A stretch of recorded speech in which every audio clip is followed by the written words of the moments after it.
Narito na binabantayan nating mga balita ngayong Martes. Diskarte ng ilang nagtitinda ng pagkain para di mapanisan ngayong panahon. Nasa Quiapo, Manila si Jake Santos. Krisis sa tubig sa Cebu City, ibabalita ni Ed Marquez ng KBN Central Visayas. At nakapwesto sa EDSA Mandaluyong si Jamir Macapagal para sa lagay ng trapiko.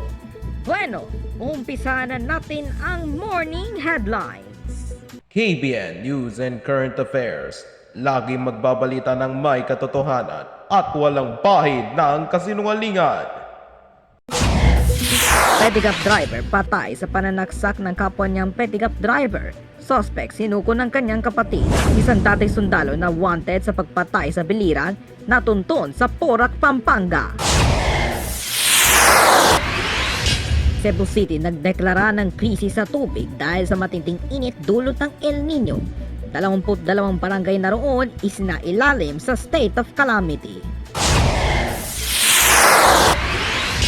At bantay trapiko sa EDSA kung saan may mga hindi natapos na road repairs.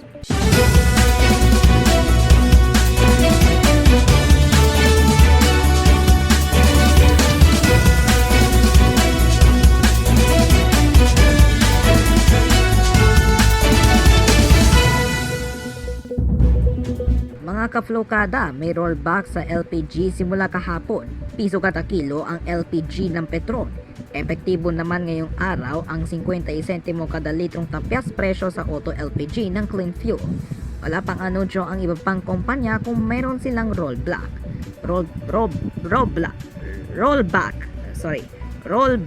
Okay. May dagdag bawas singil ngayong araw ang ilang oil products. Sa diesel, 60 sentimo kada litro ang rollback. Samantalang piso at 5 sentimo ang kada litro naman ng rollback sa kerosene. Pero bad news naman.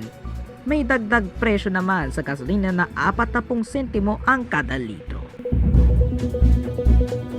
Hindi lang kalusugan ng tao ang dapat bantayan ngayong mainit ang panahon, pati na rin ang mga pagkain. Madali kasi mapanis yan kapag mainit ang panahon. Kaya naman ang ilang nagtitinda sa Quiapo tumidiskarte upang di mapanis ang mga tinda nilang pagkain. Live mula sa Manila, may morning report si Jake Santos. Jake, anong ginagawa nilang diskarte para di mapanis ang kanilang pagkain?